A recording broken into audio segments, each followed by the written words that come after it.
Welcome to the Uproot Project Podcast, where we dig deep to uncover and dismantle toxic beliefs about God, ourselves, and each other. Our goal is to replant new insights in the fertile soil of wisdom and love, fostering personal growth and transformation. Join us as we explore new ways of thinking and living in a world of complexity and diversity.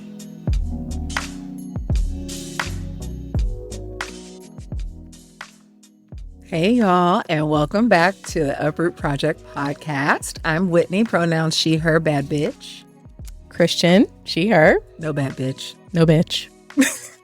I am Chris, he, him, that theological thinker. Yes, that theological nigga! Everybody was ready today. That theological That was all, nigga. no, after you said bad bitch, I was like, Yeah. that theological nigga. That's Okay, like, period. I'm And here he for it. remembered his name. And his pronoun. Come on. Progress. Bravo, That people. Where's the part. applause? Thank you for sticking around with us Yeah. and coming back. If this is your first time listening, welcome. We hope you are ready to rock out. And we are going to kick this off as we normally do with a little mindfulness moment. So if you are able to and you're in a space where you are safe to close your eyes, do so. If you are not, please keep them wide open. Eyes wide Wide open for you. open. Just stop eyes. Oh, I thought we were going to eyeballs. No, okay. I like yours better. That's okay. We didn't do our telepathic thing. We Normally didn't. we do. I had We closed my failed. eyes already. I messed it up. That was the problem. That was it. Mhm. Therein I was lies the issue. prepared. Y'all close your eyes if Alright. you can, though. Yes, Very- close them if you very can. mindful. But Don't do it. Don't do it. Oh, God. No demute. I won't. Here's what's crazy. By the time this airs, that's going to be so old. Y'all, we're recording this in August, so like, just know. Don't do us. Just Yeah. know. It's popular right We now. were timely at once upon a time. Mhm. Once upon a We were time. late for it to be late. Pardon? All Huh? right, we'll edit that out. No, leave it. Leave That it. was- You got your name right. That was All just, right. that's your weird moment at the opening. Right, I'm not, yeah.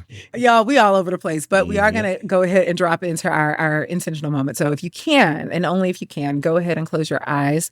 We're going to take that deep breath in. Do it with me. Hold it. Release it.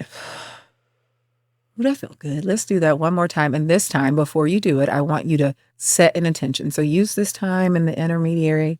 Set your intention for this moment. If you are cleaning your house and listening to this, what can you get out of this today? What do you want this moment to feel like? If you're doing anything, if you're just listening, if you're here and you got your notes, first of all, good for you.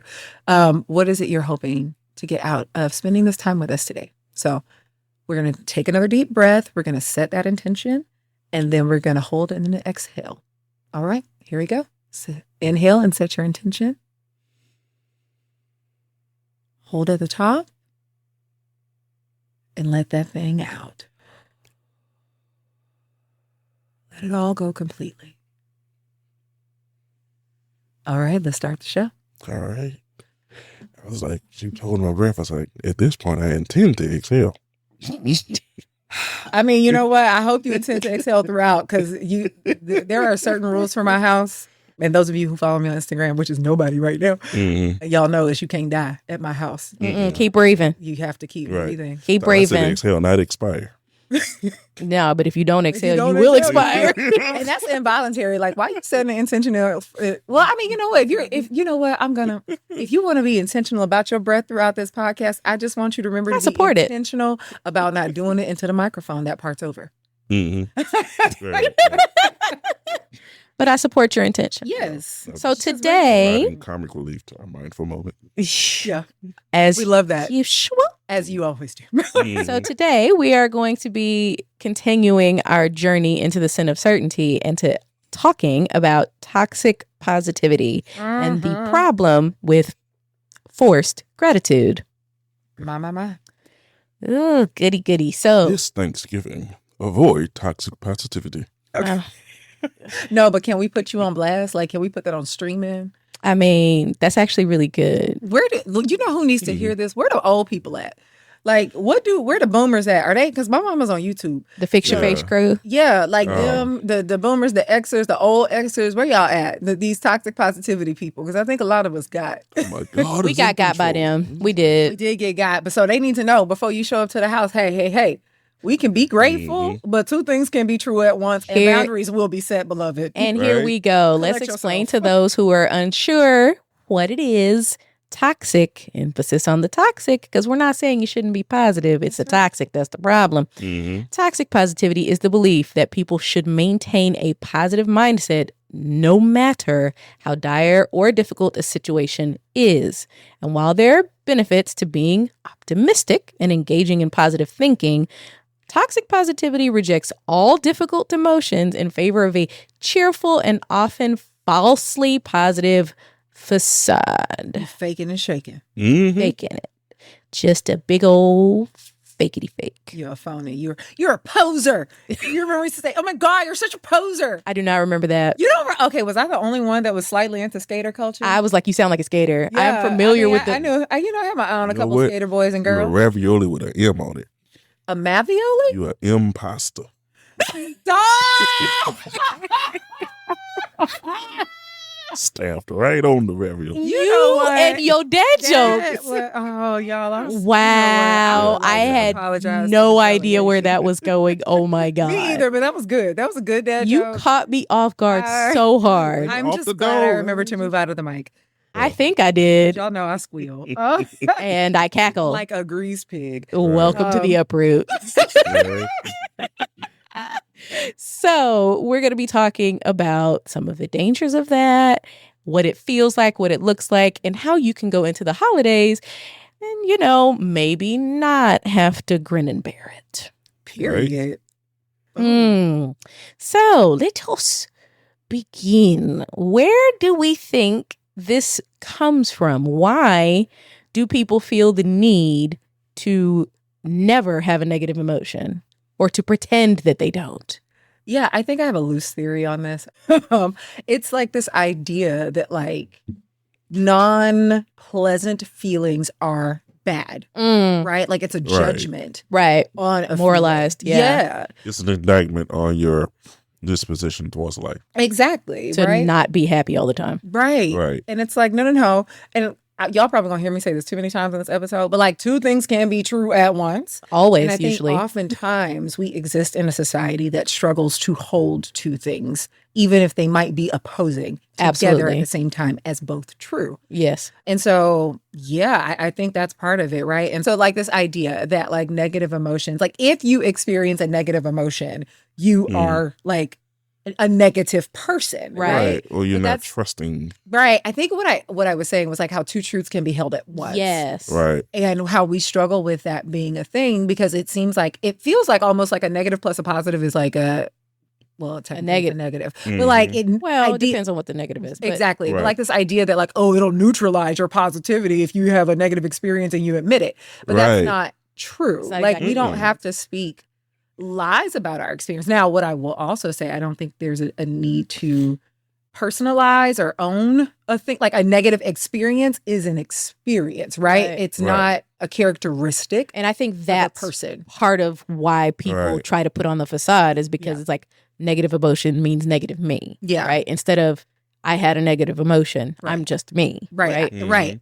Or the fact that I feel out of sorts or sad or whatever just means that, I don't trust God or I'm not a great Christian because I'm viewing this in a not so Christian way. Yeah, and that was definitely going to be. If I knew the end of the story, why am I crying? Like like things like that really take you out of the. Even with what I saw somebody post on Facebook, it's like no matter who's in office, Jesus is still king. Yeah. And I was just like, yes. But our lives are still impacted. Right. Two things can be true at once. Like, yes, Jesus is in control, but you're not taking your hands off the fucking steering wheel. Like that part. You know what I'm saying? That's really it. And I it's like we're still in a position where life is affecting us and we need to be present. And deal with that. And I think like my eye roll, because I had an intense eye roll when you started saying that. And it wasn't at you, it was at the concept, which I feel like you know. But it is at the fact that like, this means I don't trust God. Okay. I think God is big enough for you to handle a moment of doubt. Mm-hmm. Right? We see this with Jesus and Thomas, right? Mm-hmm. Like, and it's not like the nerve of you. Right. Fucking doubt me. Right? It's like, you have doubts. Let me show you. That is usually God's approach to us having doubts. And so like, if you are having a moment, like, for shits and gigs, right? Let's just say that like having a moment of anxiety does mean you're not trusting God, a plan, or whatever it is that you're trusting, right? What happens if we admit that? Right. Like, what is the actual consequence if we admit that? Because if you say, oh, no, everything is but, God is looking at your heart, not your words. Yeah. Right? So if you're still anxious, like, let's have a heart-to-heart with big sandals and talk about, yes, I'm going to keep calling them that because, like, big Birkenstocks, come on. Birk energy. The big Birkies, which is what I have because I have large feet because I'm tall. Anyway, but like, that is like, how can we be more honest, right? Not just with ourselves, but like with God. God already knows. So who the fuck you bullshitting? Yeah, I mean, you think, is it Peter? Right. Or is it John who says, this is a hard lesson, Lord, help our unbelief? Like, literally like asking him, like, look, I'm not. That's the guy that was, I forgot the guy, but he was the guy that needed healing and whatever. And either his or his daughter needed healing. And he was like, Lord, I believe. Help my unbelief. Yep.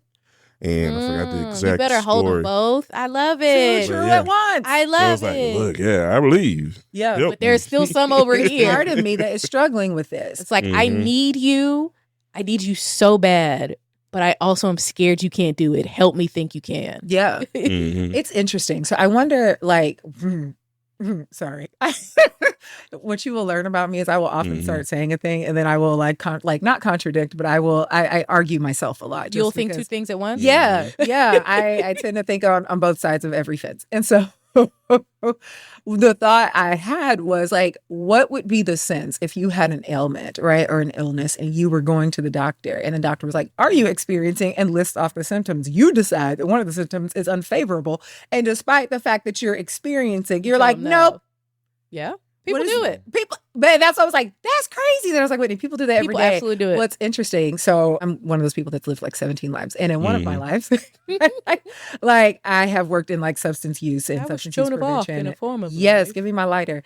But like one of the interesting things in talking about like talking to physicians and working with physicians who specifically work with people who like have addiction issues or whatever is often we've all been to the doctor and you have to fill out that paper and they're like, any drugs? Yep. Right? When you have a moralized idea of like certain things, or alcohol use, even if you have used it, like we tend to either avoid reporting or down report our actual usage. So people might be like, of course I don't binge drink. Like, do you binge drink? And people are like, no. Why would I tell you I binge drink? Well, because they don't associate that, right? Because that's a negative connotation with binge drinking. But then when I say to you, binge drinking is having y'all, and I'm going off of old knowledge. So if anybody out there is current and it's just like, you're wrong, sorry. But like 3 to 5 drinks, it actually depends on your gender and body makeup.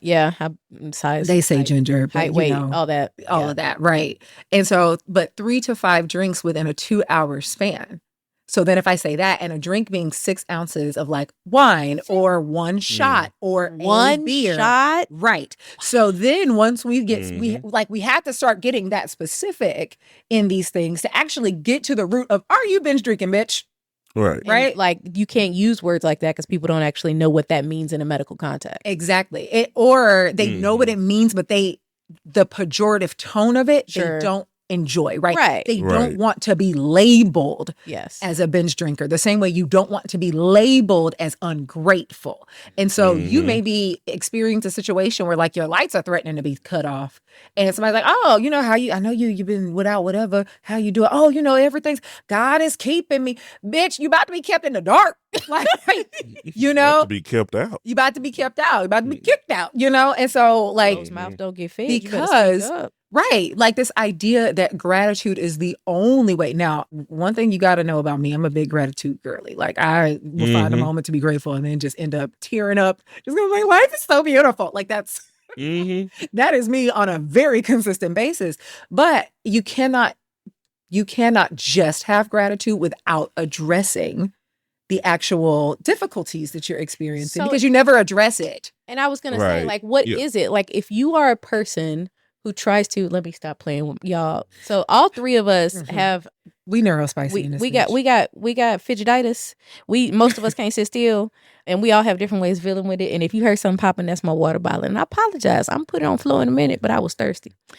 It's not me this time. It's not a poppet. Yeah. It was him twirling and and here we go. So there was a discussion before we started the podcast about there's a curly cord, like old school, like landline phone cord on one of the headsets. And so my husband ended up with that because Whitney was like, "Nah, I'm gonna play with it." And what is my husband doing? Playing with it actively, but I would play with it loudly because that is my nature. Right? See, I'm playing with it quietly. You are. He is. He's very demure. I would have made a lion by very now. Cutesy. Not you did it. I did it. Very cutesy. Very demutesy. I really feel bad for her that she didn't get to trademark that though, because she came up with that shit. Well, she did not come up with the goddamn word. No. The trend of using it in the way that it's being used. Somebody else came in and said that they came up with it before her. Well, that's how it be sometimes. It be like that sometimes. Yeah, then welcome to the internet. So if your gratitude is performative, yeah, what does it turn into? Because that's not gratitude anymore. What is that? Fotude. Fotitude. Not to be confused with fortitude. No, I'm serious though, because like the idea of like masking, and this is what it is, the idea of masking all of the problems and like covering them up, right? So you've got a leak, and instead of fixing the leak, you just keep plastering over it. Well, eventually you're just gonna have a shit ton of plaster on your head, right? So yeah, that's a real life example. Yeah, sorry, they hit too close. I'm so sorry. It wasn't my house, but it hit too I'm close. so sorry. Yeah, but that it was water stains. I sprayed it with primer because I thought that it was done. He thought the stain was gone. He thought it was old. And then the stain came back. And I was like, you know what? I didn't address it. Let's fix the issue, right? Because this is actually a current stain. That's right. It's and not a stain from back in the day when before the house got renovated. Yeah. So it's just like, what is that? What are we? What are we? You're literally just putting on a show. It's like, are you? That's a weird thing, but it's like, oh, I'm so grateful that this terrible thing happened to me because XYZ. It's like, look, you can be grateful that you got this result, but I'm pretty sure you didn't enjoy the thing that happened. Yeah. Like, and being able to separate those two things out and say, yes, there are good and bad parts of what's happening. There are positive results of what's happening to me, but also being able to like be sad and cry and kick your feet and ask for help when you need it. Yeah. Like, there's something that's so important about that. And I think as Black people, as people of color, but definitely Black people. Okay.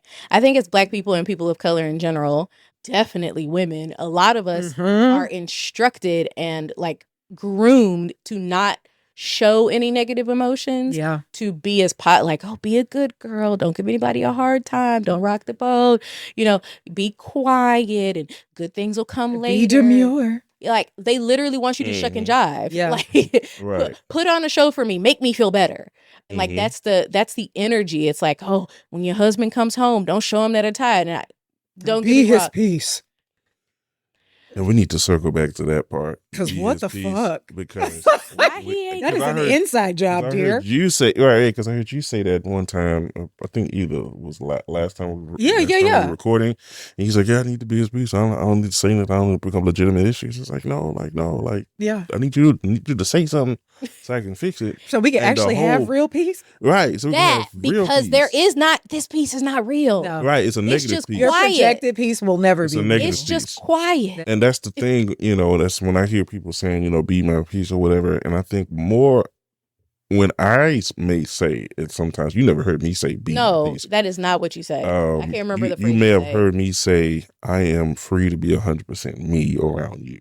Yeah. Yeah, that's something different. That's very amazing. Different. That's what we want. That's what we want. Like, so it's even when you quote unquote maybe stressing me out, like I'm okay to say stressing me out. Yeah. Without being, that's it. Delegitimized or dismissed or discounted for how I feel currently. Yeah. Yeah. So that's what I No, but I mean, in a relationship and things like that is not to be ignored, not to be dismissed. Sure. I feel like I'm not shamed for being me around you. And I think women are socialized so that I to can be the opposite and be at peace. Yeah. I think women are socialized to be the opposite, right? Yeah. So we're socialized that like, oh, anytime I tell you what I want, I am nagging. Mm-hmm. Right? Yeah. Anytime I raise my voice, I am shrill. Yeah. Right. Anytime I have any degree of non-positive motion, I am an angry Black woman. Hard air quotes, right? Yeah. Mm-hmm. Anytime I'm not agreeable, and I don't remember what I was watching. There was some video, and I think this lady makes them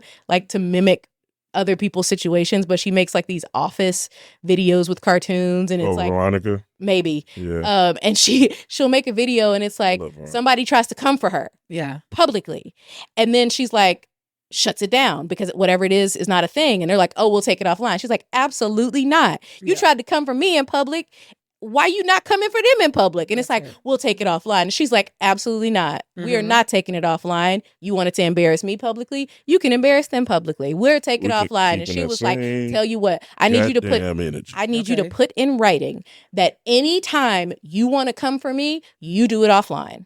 Put it in writing. And they were like, oh, she's hostile and she'd be fired in a minute. And I wouldn't let an employee talk to me like that. And she's clearly got an attitude. That's the other thing they like to throw at us. Mm-hmm. She's got an attitude. It's like, yes, because you literally just tried to embarrass me in public. Why wouldn't I have an attitude? And by extension, you fucking with my money. That's really This is why I'm coming really so hard because this is the end result of you coming to me like this. Right. You fucking with my money. That's it. And I don't like it. That's it. Like, that's, right. And so women, but like I was about to say, because imagine if you're altering the perception of the management, which will prohibit me from getting more money and more jobs and more promotions. And if you don't know how to conduct yourself in an environment where everybody's livelihood is on the line by how we treat one another, that's right. I'm going to show you. Right. But I feel like I felt that. I felt that, brother. I see it. I saw it. He got a personal bone to pick right there. It came all the way up. It bubbled to the surface. He got a personal bone to pick on that. But like, and I think even as Black people in general, we struggle with this, right? Like this perception of being seen as aggressive, right? Mm-hmm. But as a Black, and I can say this as a Black woman who ain't never really been that demure. What's the other word? There's a word that we used to use in church. No. It's like a church word. It's like, women. No, not prudent. Oh, okay. It's like, I feel like it's a D word, but not demure. Like, it also might not be a D word. No, it would be like, be this, not have this. Be. Oh, it's like good Christian women are devoted. It's like don't get stuck on the D because I'm always wrong when I say it starts with this letter. But it's like this idea of like, the connotation for me is like mousy, right? Like, you know what I'm saying? Uh-huh. Oh, like homely? No, not homely. No. Mousy is different than homely. I know what you're talking about, but that's not where she's going. No. It's like being quiet and like, yes, like standing back and holding back. Right. And just like doing the work, but quietly. Right. And like not making too much of a fuss. And like one thing about Whitney Michelle, she is gonna be a little fussy. Right. When it's called for. And like and it's funny, I feel like I show up very loud here on this podcast. Modest. Reserved. Yeah, they want us to be modest. They do want you to be. I mean, these are all accurate, but not the word. No. Chorus. No. Y'all see he done Google. He has literally pulled up the thesaurus. Just like old maiden. No, it's gonna come to me like goody, straight lace. Okay, enough of you. we're gonna. I'm throwing it's gonna come to me like it's gonna come to me 20 minutes from now. But and then she'll yell it like this idea that if you are not this type of woman, which I physically cannot be, right? Like this idea that you're supposed to be small. Space, I am 6 feet tall and mama got body. Okay. And so taking up space. I'm taking up space and it's going to be loud if I have on swishy pants. Like, you know, and so I'm just like, I have never really fit into this like be quiet thing. Also, I am highly opinionated. And like I will say I do try to express things with like love and with tact, right? Sure. The idea is I would like for a person to like be able to hear my message enough to receive the message and not get stuck on the delivery of it. So I do I'm not saying talk however, that's outrageous. Like, come on now. Right. That's not effective communication. Exactly. But like even when I am trying my best to like, okay, I'm going to use the like most neutral words that still convey. And it's like, oh, but you're talking. Y'all didn't pay me to talk. All right. I thought you paid me to talk. Okay. So in a former role, it was like y'all pay me to direct, but y'all don't want me to direct. But I'm a director. directress. That's how we're doing this. What? And so it's one of those things. And so like it has always been, I have always struggled with this idea of like, oh, this is what is appropriate, right? This is appropriate. And so like that extends to me into like this toxic, like positivity, this toxic gratitude. So when people are like, oh, good vibes only. I mean, y'all ain't met people. Everybody is not good vibes. Now, the people I rock with tend to be good vibes, but even a good vibe person can have a bad day. Right. Because I mean, how are you like in community, like actually in relationship with people, and you are like a caricature of happiness? Right. Let's pause there. A caricature of happiness. You're a distortion. Yes. Of the thing. You're not actually the thing, and that is the problem. Right. And you get people, and sometimes you get people that their normal disposition may seem to be happy, and then like you, and so you get people that are like that, especially in the corporate environment. It's like, you never said, right? This don't never piss you off. This is annoying. Like, yeah, and I mean, because you're presenting at some point as not a real person. That's the vibe that a lot of people get. Because you seemed imperturbable to the degree that it's an unreal issue. Yeah. It's work though. Sometimes I am imperturbable. This ain't my business. And I that's y'all shit. But there's levels to that. There are. There's a level of. I think people can read when it's coming from an authentic place of like, I have properly placed this in my life, like grand scheme, right? And an inauthentic place of like, oh no, it's gonna be fine. No. Right. That's the vibe. Just like this the sibilance. But this idea that you're never supposed to be upset, that you're never supposed to be sad, that you're never supposed to show real emotions other than an upbeat, cheery personality, so that nothing gets to you. But that is also problematic for boundary setting. It is. It's so interesting you say that. So it's funny. I am generally a peppy person. I mean, I feel like I don't sound like it on here, but in general, I am like people are like, Whitney, you are always happy. And I'm like, no, I don't have a lot of fucks to give. Right. And so like I be in my own world, and that is generally a good place to be. There you go. It's lovely here. But like I have dear friends who are like truly like in general upbeat people, but when they struggle, they have such a hard time saying that they struggle. Right. Because it's like, oh, I don't want it. Really. I have a particular friend of mine who I love with all of my heart. And if she ever listens to this, and I know she will because she's so supportive, like it's one of those things where her thing is, I don't want to put that on anybody else. Right? Like I don't want to like make you don't want to unburden. It's a distortion of Auntie Tab when she says like, if you can't have a good day, don't you dare go messing up nobody else's. That's not what she means. No. Right. She don't mean don't show up authentically in community. She mean don't go taking out your bullshit on other people. That's what she mean, right? Assaulting the checkout lady. And there's a difference. And so like if you are struggling today as a member of your community, it's a pleasure of mine to show up for you. Right? Like that's what you would do for me.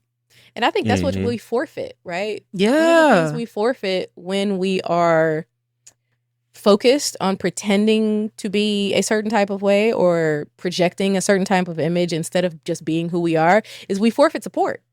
It's hard for people to know how and when to support you when you behave as though you never need any. That's it. Okay. First of all, keep your attacks to yourself. Okay. Not because I'm positively. If you can't say amen, say ouch. I mean, ouch. But it's not. It's not because I'm positive. It's because I'm an eldest daughter.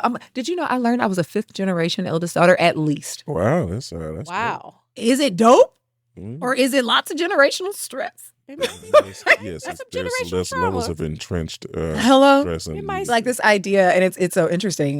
The situation with my mom. I mean, it's like, a dope factoid. That's fair. But factoid. That's fair. It is a dope. It's interesting, right? Because I come from a long line of women who don't want to bother other people. Yeah. Right. And so that is the lesson that you get is like figure out like, yes, you might be big, your personality might be big, but you got to figure out how to not bother other people. Right. Be self-contained. Yeah, but like in relationship, that is that lack of vulnerability, I'm just going to call it what it is and what it was called to me by somebody who loves me or loved me. I don't know. Yeah, it's a lack of vulnerability. Yeah, that's really what it is, right? Like this idea that I am impenetrable. It is saying I am not willing to be or able to be vulnerable with you and show up authentically. It is also a fear of being known. Yeah. And I was going to say, and speaking to the sin of certainty as the theme for this season. Yeah. Is that vulnerability introduces a certain degree of variability in terms of what you get. That you better preach your alliteration. From what you get from other people. Yeah. That's real. And so, some people say, I don't want to risk that lack of unpredictability about how I'm received in my authentic self. Yeah. And so I'm going to put up a mask of positivity, this mask of everything's fine, this mask of I got it. I don't need anything. Right. But you do. We're all it's interdependent. this false sense of self-sufficiency. Yeah. That puts us in a precarious situations. I was hoping for alliteration there, but I will accept that. No, it's fine. You just got a big word. Is precarious a big word? For some. Oh, for some. Heard. She's the one that mad respect. She got me saying precarious. I was like, I feel like that's a word that's a word we use a lot. Yeah, we grew up saying. But I am frequently made aware of the fact that the words that we use in our regular conversation are not the ones that other people do. That's fair. So I'm fine.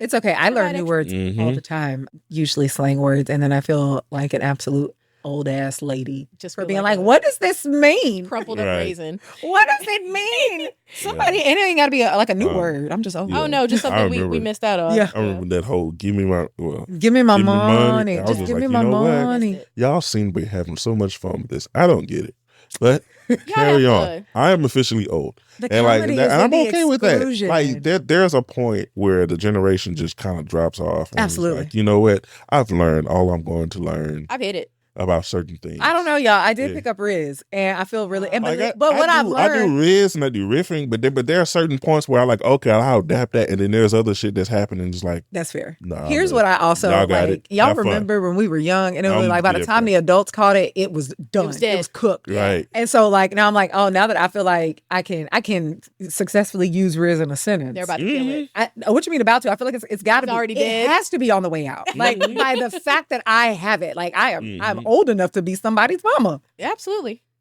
Somebody that will use Riz. Yeah. Right. And I'm just like, oh no, this gotta be let me not try to be cool. No. Because you know what happens? When I try to use Riz, I lose all mine. Okay? There you go. Because I'm too old to be rizzing bitches. You too old to be rizzing. I'm not rizzing. I want to be rizzed. I want to be rizzed now. I'm done rizzing. I done rizzed all the people. Y'all are married. Y'all better rizz each other. That's what I'm saying. I'm now. You know what I'm saying? No, fuck that. What? Okay, not the Riz. No, you still need the, what you mean? Riz is lifelong, baby. Oh, okay. Yeah, charisma. You gotta have that charisma. I know what it means. And she was like, first of all, I do know what that would mean. Hip. I'm with it. The lies. I am not hip, nor am I with it. That's fair. I personally find joy in using outdated terms because then they don't know what I'm saying either. But it's so much fun being here. And oh my God, I hope this isn't stressful for y'all listening.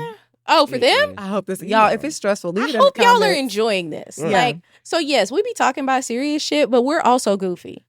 So just come for the ride. Okay? Come for the ride. You're part of the family now. Right. And this is how we behave. This is a flow.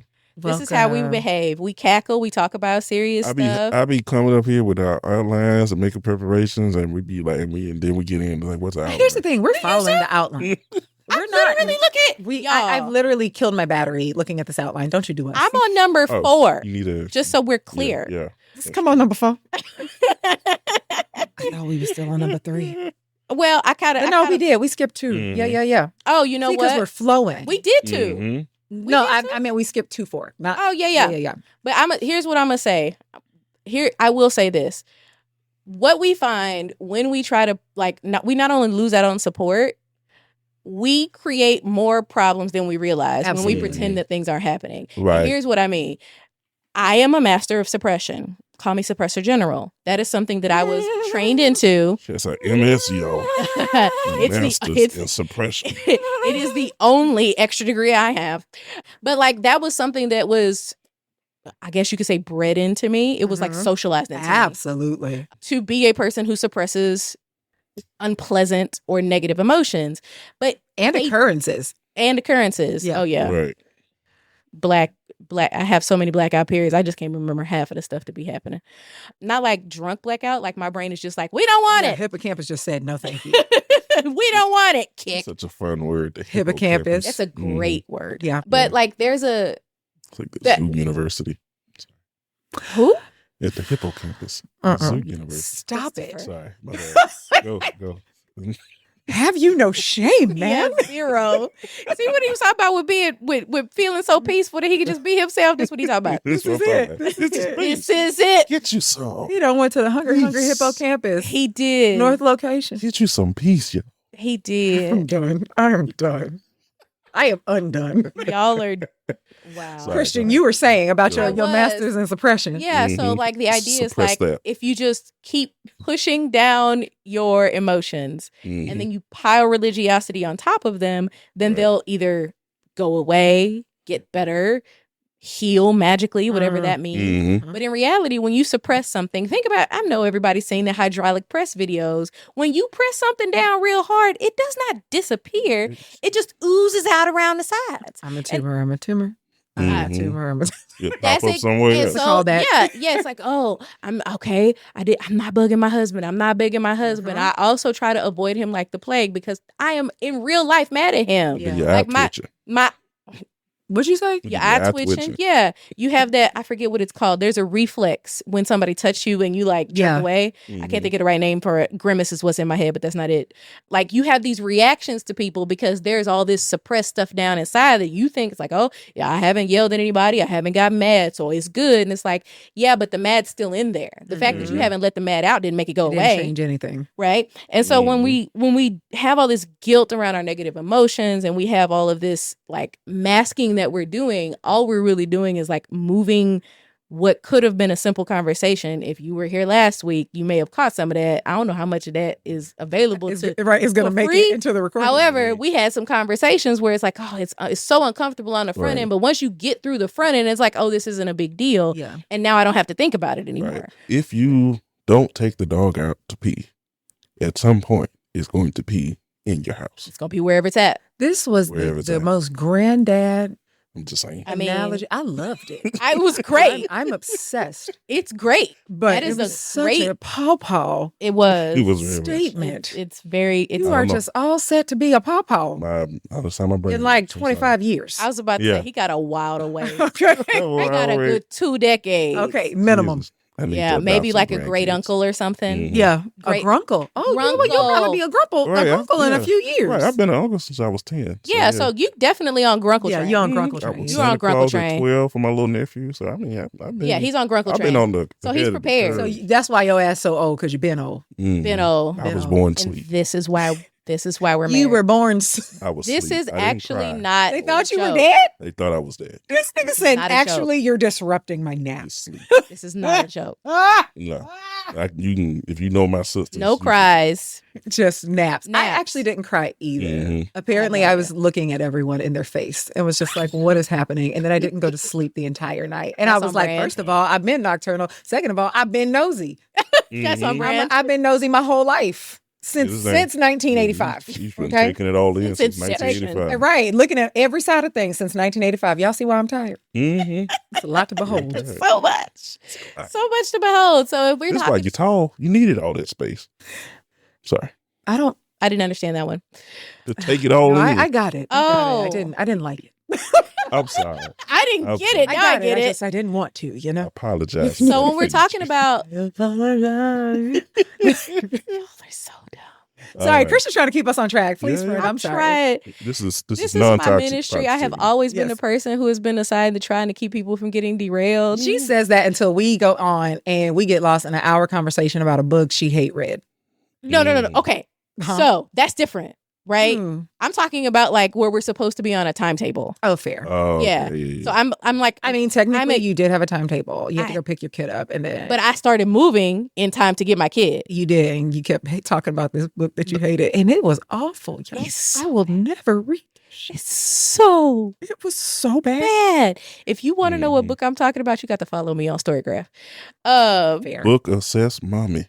That is my handle. Yeah. So if we're thinking about what that looks like going into the holidays, right? Like, okay, so fine. I don't need to suppress my emotions, but I can't stand my relatives, and I got to go look at their face. Or don't go. This is the first thing I was about to say. Or do you? Listen, I'm gonna say this. So.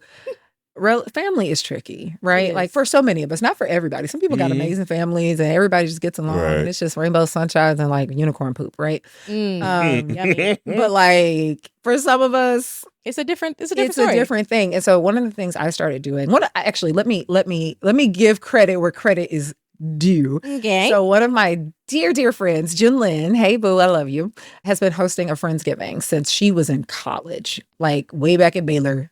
Like I think freshman or sophomore year, something like that, right? Okay. Yeah. And so like imagine a college kid budget inviting, but that's just her. She's a hostess with the mostest. She just has like big heart, big love, right? Yeah. And so she every year, like she adds new people, then there's people that have always been there. So I don't remember what year of Friendsgivings I am on. She has, since her and her lovely husband, my brother, because that's my sister, Adam, they've moved out of state. And we now fly into their state to like go to Friendsgiving. Like me and one of my friends just had a conversation. We were like, okay, what are we doing this year? Because there's some things have changed. What's the logistics? Like, so this is what we do. And in being in that type of community, and it never happens like on Thanksgiving, right? It's always like beginning of November or whatever, or middle of November. Because, she wants people to come and still have time to do their family thing because she's going to do her family thing. Sure. But I got inspired with that. Here in Houston, like I have friends that are in town that aren't necessarily from here, right? Or don't have family here or no longer have family here, right? And so traveling's not always an option. Sometimes it's just not desirable. And so on actual Thanksgiving, my family, like my immediate family is small. Right. It's just like me, my mom, and my sister. And so, like, sometimes my auntie comes and, other people can come. But I invite my friends. Yeah. Right? And so it's like, you not going home or you don't want to cook. Or you don't want to go to wherever. Right. Y'all can come here. We going to kick it. We going to have a good time. There will be food. It will be delicious. Always. Because I do know everything how to cook. is so fucking good. And one of the things I love about all my friends. What? When do you have this thing? She does it for actual Thanksgiving. Yeah, you didn't hear me say I do it on Thanksgiving. I'm sorry. Yeah. So the reason Chris is confused is because we don't go because we're usually with family on Thanksgiving. Oh, okay. But the reason I know the food is good is because I be requesting her to squirrel me away little bites. Yes. Really? I never knew this. I wanted to taste. Okay. You didn't get to taste the broccoli cheese casserole? I probably ate it all. It was vegan. That's why. So here's the story behind that. This is a small derailing. My mother makes broccoli cheese casserole. The best in the it's not world. Broccoli cheese rice or whatever that other fucking thing is. It's nasty as hell. I've had that. It's garbage. Broccoli cheese casserole so solid though. Is so good. It's so good. It's but painfully y'all, good. It literally because it's probably about 18 pounds of cheese in that hole. So Whitney, who is I can't eat dairy, y'all. We probably should all eat a little less dairy. Yeah, but I can't. It eats me back. Less than ideal. Yeah. So she made a vegan version based off her mom's recipe because my mom gave me the recipe like years ago. Yeah, based on my mom's recipe. And I'm not gonna lie, I ain't think she could do it because vegan cheese. Damn, not you doubt me. Vegan. I'm not I've doubting had vegan cheese. That's what I'm not First doubting. Of all, there's like 17 of them and they improve every year. I had I'm not doubting you. That has changed like 6 times. Yeah. So I'm not doubting you. 2013. No, the first diet, I almost threw up the first time I ate it. Yeah. I'm not doubting you. To Chris's point, the few vegan cheeses I have had, even if they weren't bad, because I've had them since they've improved, broccoli cheese casserole is like it's very specific. It's a very specific it's made. If you know what Velveeta is, staple. It's made with a cheese product, so it's not even cheese. So you're not even trying to. No, your mom not only makes it with Velveeta, she also makes it with Cheese Whiz. Cheese Whiz, excuse me. It's Velveeta Cheese Whiz. Yeah. Yeah. So it's a cheese product that is like pre-melty, but not which you should listen. We're not advocating you eat this shit any other time because it's not good for you. All the reasons with cheese whiz, That's fair. I mean, if we're trying to reach a global husband, go ahead, explain. I mean, or younger, because some people's like that. You would not ever find a cheese whiz in my house. I didn't grow up with cheese whiz. It was never in my house. We didn't use it. That's the only thing she uses it for. We don't use cheese whiz for anything else. Mm-hmm. It's just for broccoli cheese casserole, and it's like that shit is crack. Okay, I don't know what they put in it. It really works in the recipe. It does. I would not recommend you use it in anything else, but it works. I can't imagine what else you would want to use it for. Yeah, it's safe to eat. People have imaginations. Have you seen them cook on Instagram? It is really disruptive. Everybody's so creative. I love her. I am obsessed with her. I can see you maybe using it in a mac and cheese, but honestly, because it won't go down easy if it ain't cheesy. I love her. So yes, that's how I be feeling about y'all theology. Yeah. Ooh, shit! Not as covered in cheese whiz. No, everybody's y'all so got a creative. cheese whiz. Everybody's so creative. Oh no, hell, wow. I mean, I'm one of them. Maybe I was gonna say they probably feel that way about us. Right. I was gonna say, or maybe they all making it up.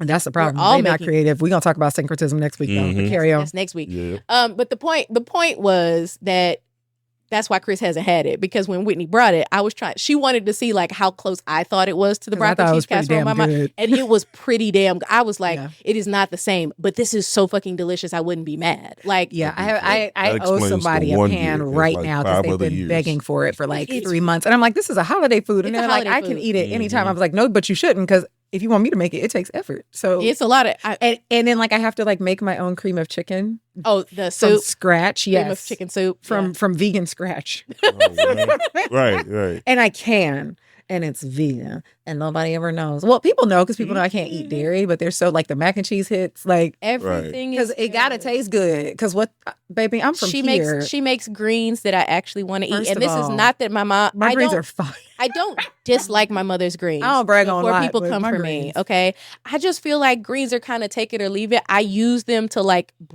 cut through the fattiness of the things that I eat. I use them to cut through sweetness. Yeah, I cut. It's like, oh yeah, greens with my sweet potatoes because that's a nice combo. Greens with my I am getting so distracted. That's okay, but the Friendsgiving they do hit though. Like again, I'm not one to toot my own horn, but I will. The fact that all the elders in my family have tooted on them greens hit, y'all. Those greens are good. And they vegan too, but and I can't tell you, I had to do a 2.0 because my mama gave everybody my first recipe. And I said, how dare you? I mean, now I got to Sierra level up on this shit. Level up. Because I need secrets. I'm a gatekeeper. Right, no, bitch, you can't do it like me. But yeah, so you started hosting Friendsgiving. Yeah, and so and it's really just Thanksgiving and it's like come to the house, right? Yeah. Because everybody... Even if you can take your family in small doses, can we talk about how Thanksgiving is not a small dose? That's a long ass day. It's a mega dose for a lot of people, right? And if you're traveling out of town, it might be multiple days. Yeah. And so, just to give a space for like a person to come and actually be grateful that they ain't got to bicker.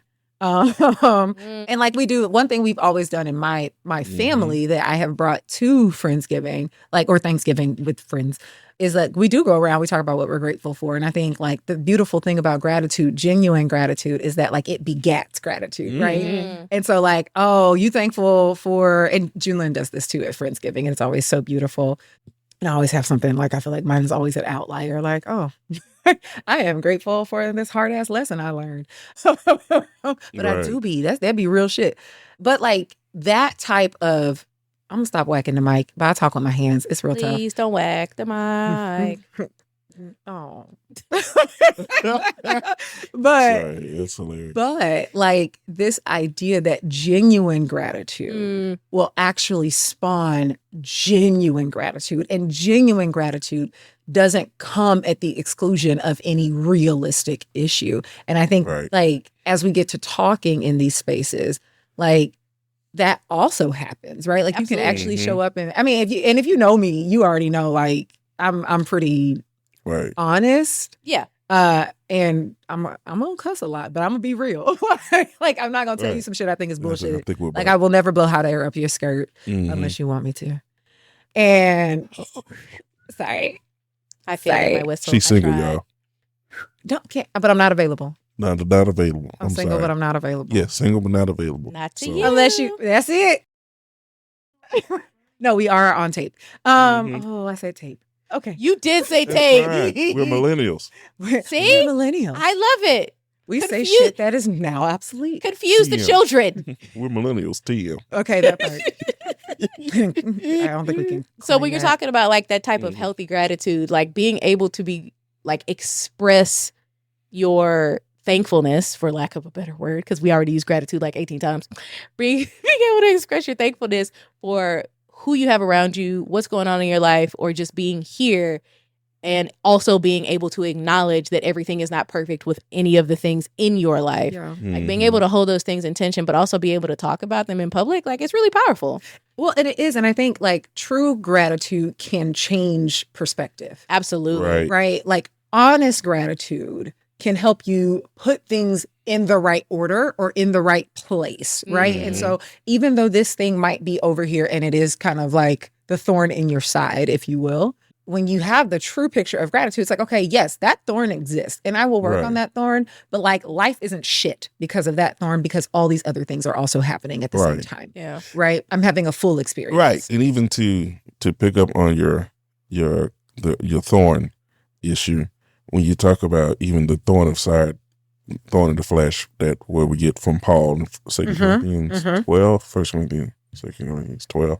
And, you know, he goes through the process. He didn't just say, oh, there was given to me a thorn in my flesh, and a messenger of Satan to buffet me, all of those things. And then he says he goes through the process of talking with God about the thorn, and not just being like, it wasn't happening. Right. Yep. He received from God how to process the thorn in a different way. But he didn't put it upon himself to think of the thorn. No, this is fucking with me. Right. And I need you to do something about it. That part. And like that's and he was very honest with God in prayer about how this is hurting him. He didn't cut it off at the pass and be like, well, you know, it hurts, but there must be something. There must be a reason for it, and not go to God in prayer about, God, this fucking hurts. Yeah. You know, and not have that moment to breathe and be present about what you're feeling and allowing God to minister to you in the moment. Absolutely. To help you have a different perspective about what you're going through. You got to go through it. Oh, you know what I'm also hearing you say, my brother? What you hear? What I'm hearing is the same way that we don't give people an opportunity to show up and love us. If we don't acknowledge it, we are also not allowing, really, I mean, God can do anything, but we are not allowing ourselves to see where and how God can work this thing out. Right. So now we theological shit happening right now. Now we cock blocking ourselves from others and God. We are cock-blocking ourselves from others and God. Look at that. Okay, I don't know. Well, we not. I mean, we try not to. We try not to. But we want y'all to try, because don't cock-block yourself from God. Don't cancel yourself. Put that on a shirt. Merch. Don't cock-block yourself from God, ho. Oh, no, okay. Oh, no, people will be so upset. Please don't put that on a shirt. People will be so upset. Please don't do hilarious. Y'all have to know how outrageous I am. We are insanely irreverent. Maybe stickers? This podcast. Stickers. Maybe a bookmark. Something that's not quite as... Well, I don't know. My emotional support cup goes everywhere, and the stickers are very visible. Fair. Yeah. And my books go everywhere, so... Don't cancel the aid. But I mean, like what you just described is literally the idea of lament, right? And there's entire psalms devoted to it where people are like, God, my life sucks. Like they do that. Like they write songs about how much life sucks. Hello, Mary J. Blige. We love you, sis. She went down, but that wasn't her song. I mean, she didn't write the song, but she sang the shit out of it. Shit out of it. She had misery. Okay, it took her up. Whoa, she's. She's been through some things. That was a song of lament. Y'all, you don't get to go and stay in the back. You do not get boots that high without having to have walked through some tall shit. You understand what I'm saying? Hey. Right? Hey. That is equipment that she has on. You needed that. Somebody. That's armor right there. It's armor. She needed that. Sometimes you got to cover your kneecaps in preparation. Yeah, then you got to shake them. Like wade in the water. Like you tried to jiggle something out of. Yeah, flail it off. Wow. Get it off you. Flail the devil off. Stop it. You must make that in. I ain't the only one that's churching these feet. Oh, no. 3 of us are There is a reason I married you. Yeah. As discussed. You can take the kid out of church, but you can't take the church out the kid. Amen. Even though the kid is damn good God Almighty. You can't. You really can't. It's a culture. It's a culture. It was socialized into me. It's not going anywhere. A culture. We'll talk about this in the next podcast about church itself is a culture and not separate from it. Ooh. Anyway, we'll talk. Stay about tuned, people. Outline yet, so I didn't know that. No, that's for another season. Syncretism. That's great. No, actually, online I did read the outline. I thought we was recording that today. I didn't see that. I'm excited. Yeah. Let me ready my mind and body. Come on, get ready. Stop it. Oh man, And I'm done. The derailing. Derailing. I was actually, my God. But here's what were you talking about? No, we were talking about holidays, right? And so some of us might have alternatives to go. Some of us don't. Yeah. Right. And so or like don't want to. Right. It's like, no, I love my family. I want to be there. And that is valid. Absolutely. Right. Like I be with my family, even though we all get on each other's nerves. There are 3 women. Well, let me reframe. There are 3 people.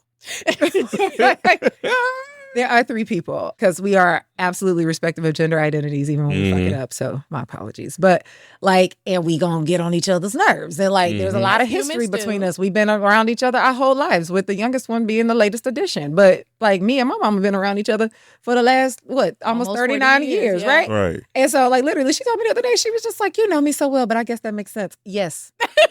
Yes, I know you're going to want an extra dressing for that salad. Welcome to vulnerability. Because you eat salad with a little or a little salad with your dressing. So, right? Those types of things. Likewise. So, I want to be around my family, which is why my family be at Friendsgiving, because I want to be around these people. But how do we navigate these moments where something might happen, right? Or if you're having a genuine conversation and somebody tries to shut you down, right? Using terminating language, because that is terminating language. Oh, well, you got a lot to be grateful for, and I got a lot to be mad about. I got a lot to be mad about, damn it. On Solange, okay? I agree with my wife, but she made me mad sometimes. That's right. And those two things can be true, right? It can piss you off and also not be trying to. And I'd be like, thank you, me God. being pissed off at you does not diminish my amount of love for you. Absolutely. Right? This is an experience we're going through. Yeah. But my love for you still exists. And so how do I still function in love while maintaining my peace? Right. Because let me tell y'all something about keeping the peace. That's bullshit. I think we alluded to that earlier, right? Keeping the peace is doing nothing more than trading your inner peace for a projection of peace. And that projection is an illusion. My God. Yeah. You want to say it again? I don't ever remember what I said. I got you. What I say? You said the project. Y'all, this is the problem my therapy clients have too, because I don't remember. After I say it, it's a wrap. I have no idea what the fuck I just said. You forfeited your inner peace for the projection of peace, but it is an illusion. It is an illusion, right? That's how you know that word went forth. I remembered it. It's the story of my life. I just, if I remembered it. I only remember if I send it to you in text, and then I don't remember. I just reread it. But that's really what it is. And so how do we actually maintain true peace? We set boundaries. We show up vulnerably and honestly, right? So if you, at the end of the day, if I can't look you in your eye and say, hey, that's not acceptable language to me. That doesn't feel good, right? That doesn't feel like love. That's not loving. And you not go off, baby, do you love me? And I mean, because you may be attached to me. Oh. Right? We got attachments in our families. Right. There's not always love, action, verb. Right. Love. Attachment and obligations. Yeah. And so duties. If we truly love each other, right? Truly. We also, didn't we talk about this last week? How loving other people is out of the overflow of loving yourself. So that means you have to love yourself first. Your cup has to be full. Cup has to be full. I was like, your co-pastor did what? But yes, your cup has to be full. You love out of the overflow. So in order to love yourself, part of love, y'all got to rebuild hoods. Part of love is not just care, right? We often say, I took care of you. That's love. That's a component of love. But there's also other aspects. And I forget who the guy is that she quotes for this. And I have so many of these books, and they are never in this room when I need a quote, because it's all highlighted. But they are upstairs. But respect is another one of the aspects of love. Right. And if you are not respectful of me, then you are not loving. You might be caring. Again, you might be attached. Yeah. But the act of love is not coming from you. You might show great concern. Yeah. Well, when that might be your business. But because I got relatives that have concern without follow through. relatives have had concern about me for years, child. Yeah. Because I speak my piece. But I mean, I speak glory. But there's an aspect, right, of when you talk about the idea of why somebody might come at you like that. Yeah. And call it love. Mm-hmm. What it really is transactional. It's right. Transaction. If you behave the way that I want, that I expect you to behave, then I am going to treat you the way that I think you deserve, hard air quotes, to be treated. Right. Mm-hmm. And so if you come at me with a negative emotion, I'm going to provide you with this terminating language. And if you don't accept it, then that means you're hostile. And all of a sudden, that's how controlled variable that is you. Yep. Right. Damn. Yeah. That's it. Mm-hmm. That's really you don't love me. You love being in control of me. Yeah. That's really it. And what ends up happening is when you are, and I think a lot about like my younger clients, right? And younger people. When that's all you've experienced as love, you then start to internalize the rejection of that, or your rejection, as shame. Yes. Right. Yes. Exactly. You end up being ashamed, like, oh, well, I can't bring my full self here because that's not going to work. And there's something wrong with my full self. That's it. Yeah. And it's like, no, hun, like you just are who you are and you're not accepted here. Like externalize that shit. Pack, as I used to say when I was younger. And my first time I went to therapy was many, many moons ago. And I was like, well, what I learned is I got a lot of baggage from my parents and I'm going to politely pack this shit up and send it back to their house. Look. We still send shit back. I don't 20 years later, we're still sending shit back. This. You've left your problem at my house. Let me pack it and send it back. That's it. Oh, oops, this came out. And you know what? I'm not even going to put it in a cardboard box, girl, because I don't want it to leak out on the floor. We're going full plastic. Right. Okay, we're going to lock double bag. We're going to give this to you. Matter of fact, we're going to vacuum seal it. Special delivery to your door. Mm-hmm. I'm going to drop it on your porch. Now, if you need to go drop it at your family, though, your mama, your daddy, though. It's on you. I know what a cemetery is. You go drop it there. That's where they, live now. Leave physically. Yeah. but like it's that, right? And so like this idea, as we grow in love for ourselves, we have to reconcile our shame. Yeah. But as we reconcile our shame, we also have to reckon with the people who helped instill that shame in us. And so sometimes we go to Friendsgiving instead. Yeah, sometimes we do. But even if you don't, like you have every right. And I want to be clear when I say this, like you have every right to respect yourself, to defend yourself and not be defensive. That is different. Right. Right. But like to speak up, to say, this doesn't work for me. This doesn't feel good. I am actually not available for talking about that right now. Oh, so where your boyfriend at? I don't have one. Well, when you're going to I am not talking about that right now. That conversation doesn't feel good. We're not having that discussion. That is not within my level of comfort. The energy that's on that question. Huh? I don't appreciate the energy that's on that question right now. I don't care about your energy. I'm not talking about it. Right. Or like I literally, I remember when I first went to therapy, I ended up setting a hard boundary with my mom that I was surprisingly, Belinda has respected to this day, is that like, I don't talk about body image. Like we will not talk about my weight. Right. Like, I'm not talking about my weight. I'm not talking about my sister's weight. If you want to talk about your weight, I'm probably going to shut you down. But like, we're not talking, because that was a thing for us. Right. And so we're not talking about how much I'm eating. Or not. I don't want to talk about how heavy I'm breathing. Or not. Whatever. I will be breathing. But like, these are like, we're not talking about weight related things. And I remember telling my mom, this topic of conversation is not an option. Not on the table. Right. It's not an option. And then like she would, people forget. It's not like she was trying to be intentionally disrespectful. And she might say something. I'd be like, hey, remember, we're not talking about that. And we haven't talked about it in years. She talked about it all the time because she's obsessed with her weight, which is crazy because mom is not a big person. Not even close. She thinks she's so big. But like at family functions, we don't. And it has gotten to the point where like my mom will shut down other people if they start talking about those things to me. Look at boundary spreading. Hello? Hey, gross. Look at progress. But like, and that's really it. And so it's just like, project. But and in that, I think that's a perfect demonstration of what we talked about earlier, right? Like assuming that, oh, my mom will never change her. This is just how she is, right? Doesn't give her an opportunity to show up. Yeah. Right. And show up in love. Yeah. Right. And not only that, but continue to love me by protecting me from those conversations. From other people too. Yeah, right? Like we would have never gotten there had I never drawn that boundary. I would just seethe every time she spoke about this topic. Right.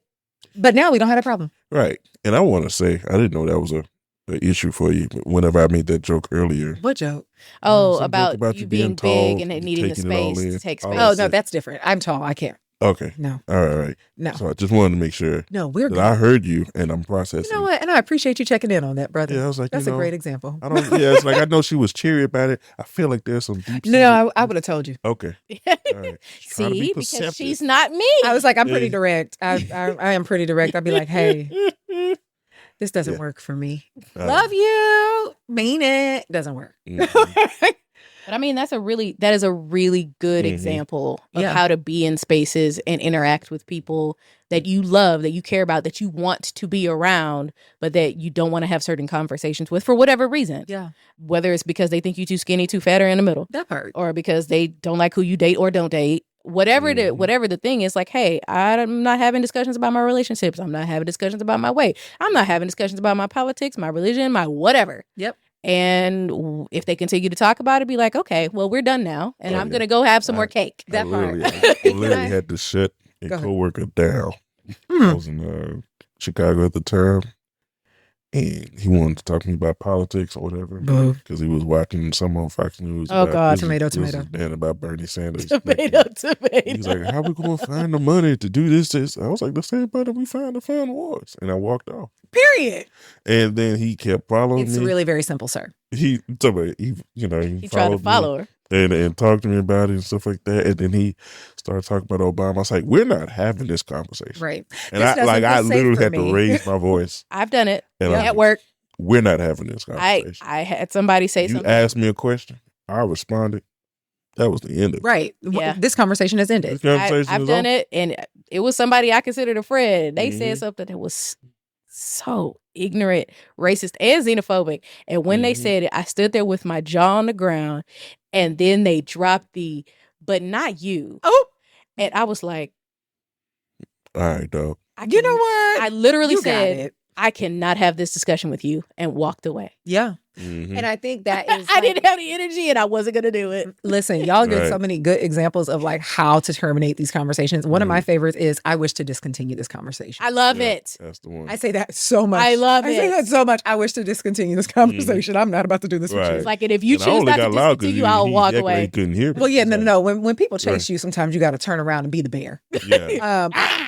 And I think as we go into the holidays, I want to be clear about like what boundaries are. Yeah. So boundaries are for you. Yep. Rules are for other people. And the funny thing about rules and grown-ups, you can't really enforce them, right? Like it depends on their compliance. Yeah. That's also a plug for like order and organizations. It only works because we all agree. Dismantle the shit. Anyway, carry on. Right. But with boundaries, that boundary is for you. It is, I am not talking about this, right? I will not engage you in this conversation. That's it. I wish to discontinue this shit. Right? That is what I'm going to do. Boundaries are what I'm going to do. This is where my fence lives. This is my property and this is my fence. Right? Now, if you try to blow through my fence, there will be consequences. Blow. Y'all, the air conditioner just came on. Clicked on as soon as she said blow through. Hey, glory.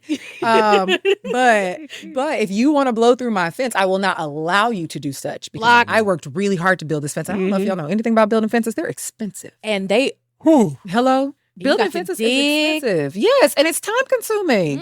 And so like, and yes, I'm jesting, but like at the end of the day, for so many of us, creating boundaries is effort. Yeah. And so emotional we have labor, absolutely. to defend them, right? Because they're important to us. It becomes a boundary because I have invested the time it was to adopt the narrative. Yes. To allow me to have this boundary exist and to defend it. That's it, brother. That is it. Like, it is the investment I've made to convince myself. That's right. That I deserve to have this as an extension of my personhood to be protected. Yep. That's I'm so glad you put that way. That's beautiful. Yeah. But because that's it, right?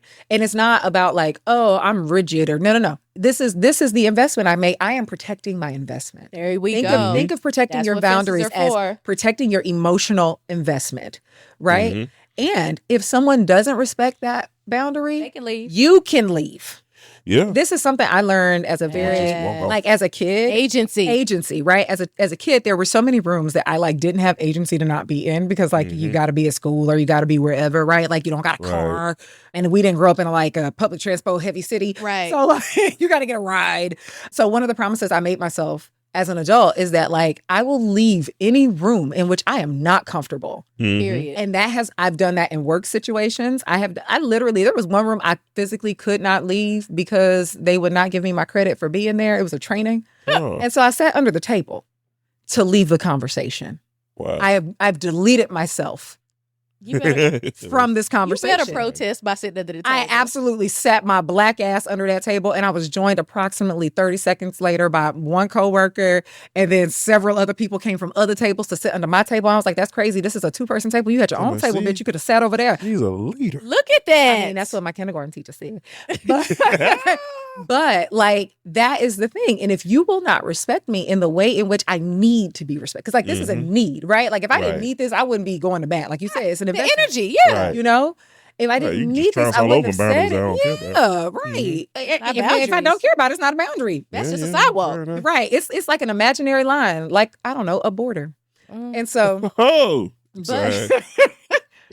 But like all of them, it's arbitrary, if you will. Imaginary. And so, like, we agree, or do we? Therefore, it exists. Did we agree, or did we just somebody pummel some people into? Yeah, we agree because guns, but that artillery makes you agree.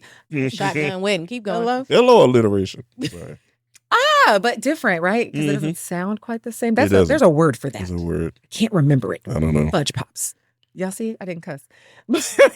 It was just as funny. Keep going. But yeah. And so like maintaining that to maintain your peace is valid and valuable. Absolutely. And so as you go into, I know we're like, I think this is going to come out a couple of weeks before Thanksgiving, right? Around there. November 20th. Okay. So like a week before Thanksgiving. So as you prepare to go into this season, if you already know you got one of them families that don't give a fuck, maybe you make an alternate plan. Maybe. And let them be mad. And if they are mad, they can choke. That's people are, and not by choice, but it's just the nature of things. We don't talk to this day.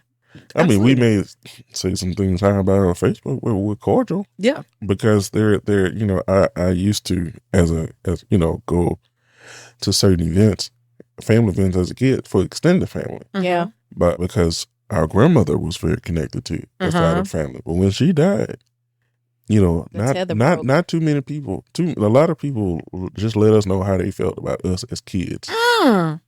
And I was just like, the energy, the feeling about kids is just very strange to me. The energy, and so why for children? And so at that point, I was like, I ain't gonna lie, I caught a lot of strays during that moment.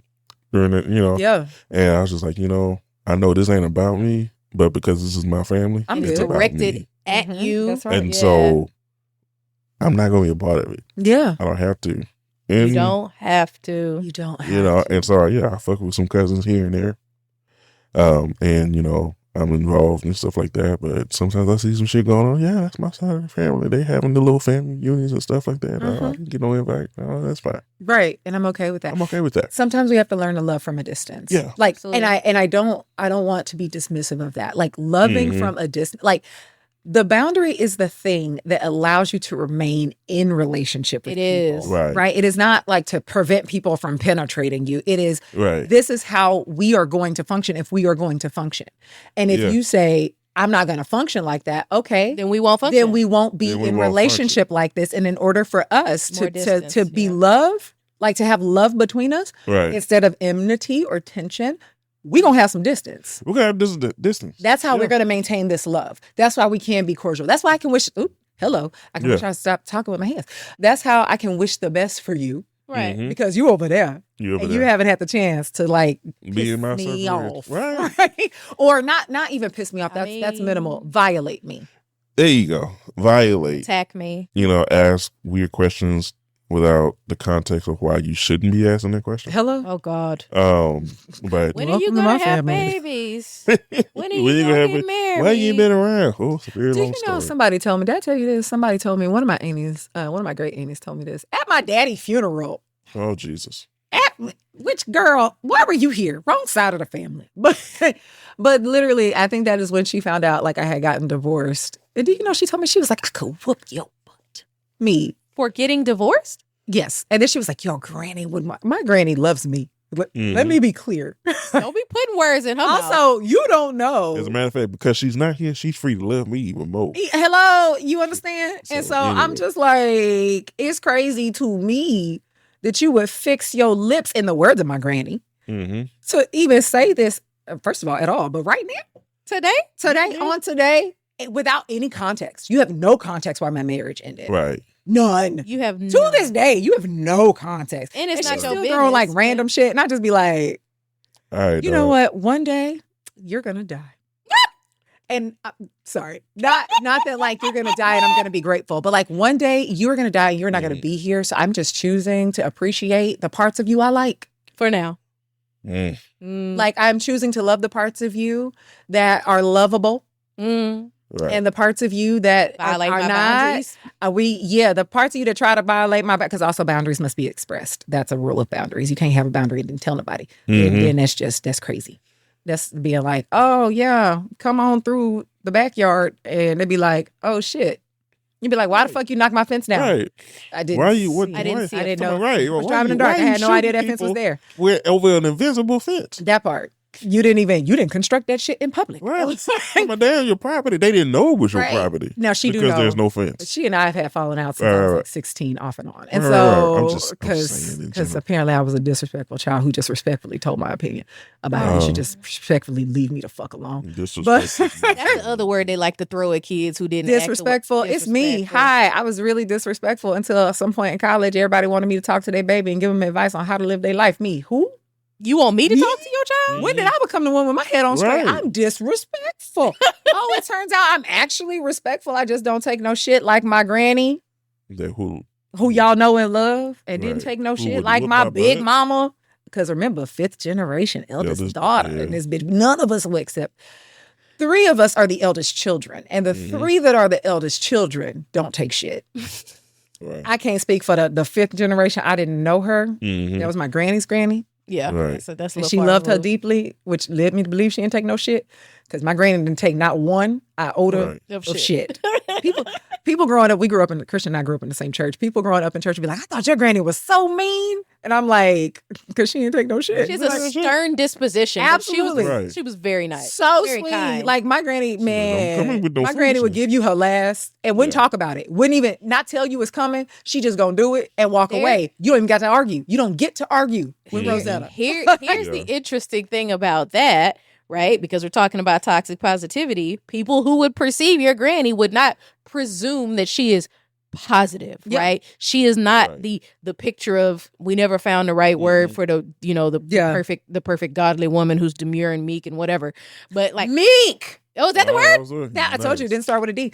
Oh, I thought you said it did start with a D. And I said you can't trust that because anytime I say it starts with a letter, I am wrong. I am put that so in your glad cap for the future. I got it. It's meek. Meek. Thank you. I was like, so she's more than 20 she minutes. doesn't exude that type of energy, right? As we would put it in 2020 something and language.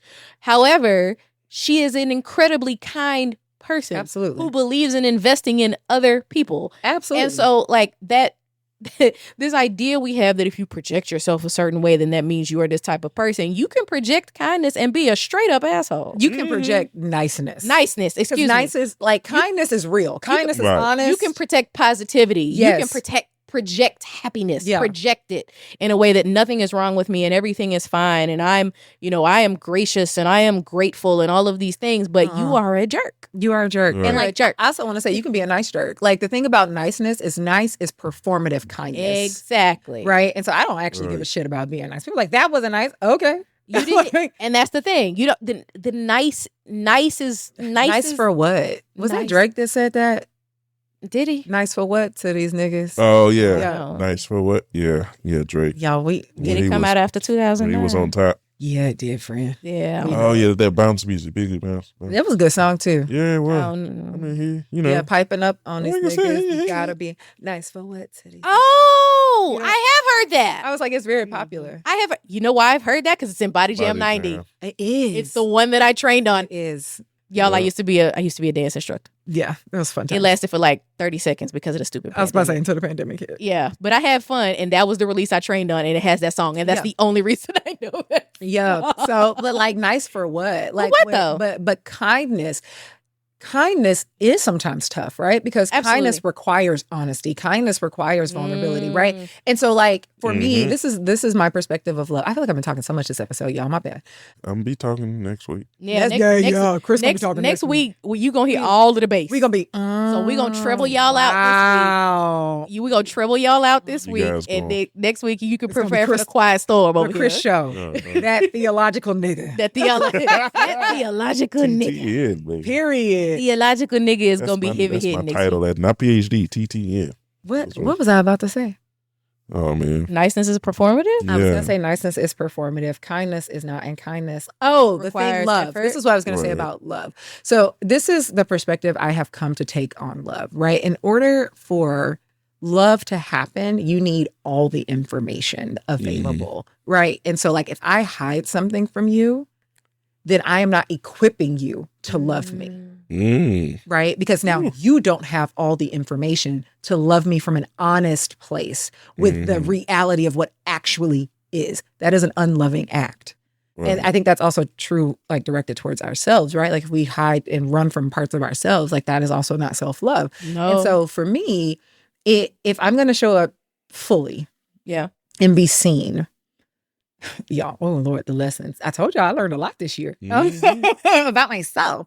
But like it was, okay, how is, and I'm not, listen, I ain't trying to shoot no shots, but how is me tucking and hiding parts of myself impacting relationships with people? It's impacting it negatively. Right? Because I am not giving you the opportunity to show up and actually love me.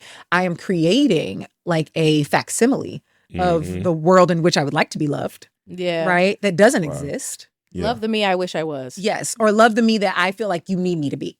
Ooh, shit. That one boomeranged. Okay. Who is it for now? Who is it for? But like that, right? And so like you need all the information, more information will become available over time. But when that becomes available, I would, if I'm going to love somebody well, because I'm intentional about how I love people, I try to be intentional about how I love people and like want people that I do love and care about to know like deeply that I do, and not just like, oh yeah, she has to love me because she's my sister or she's my friend or whatever. Like I want you to feel it, right, and see it and hear it. Like I want it to be the air between us. And so in order to do that, like I have to know what's real for you. Give me an opportunity to show you that I can love the ugly part of you or the part of you that you think is ugly. Exactly. And I promise you, if you do that, I'm going to do the same. I'm going to try to do the same anyway, because that's the challenge I gave myself this year, is to like be more vulnerable. But like that is part of it. Right. I can't love with partial information.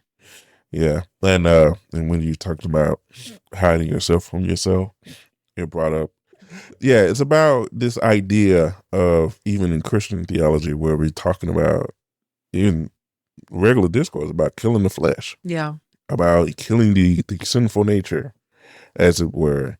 And me coming across this recent idea of doing shadow work, of like learning to embrace and learn and listen to the shadow, your shadow, the dark places of you, and embrace it. That's right. And keeping it, and so that you can, integrate. Integrate. It's not about killing, it's about integration. Right. We love every part of ourselves. We love every part of ourselves. And so for me, I'm like, okay, I get it. This, this whole idea of this flesh, this negative aspect of ourselves that we have to, quote unquote, neutralize. And I think so in this instance, it's like, okay, if I'm going to rethink and embrace who I am, all the parts of me, so that I can move in a way that forgives myself and gives myself grace, and learns that these are the aspects of who I am, and it doesn't, delegitimize me when I'm still loved by God, then I can't think of my who I am, a core part of who I am, as something that needs to be killed off. Exactly. What needs to be killed off, if there's anything that can be referred to as my flesh, would be harmful narratives. That's right. That I have picked up. The programming that I have operated by, the story about how I move about in the world, that has formed somewhat of a hellish existence in certain pockets of my life. That's what needs to be killed. Yeah. If there's anything. But the things that feel so violent. Yeah. Transformed. Reframed. Right. Paul used it to, be transformed by the renewing of your mind. Yeah. And so, but he does say, he also said, I put to death he buffeted his body and everything, child. He was right. Yeah, he was in the, but have that violent lens. That's self-flagellation. That is an aspect of Christian thought. It is. And so if we're going to redeem it, then we need to think about what we need to label the flesh.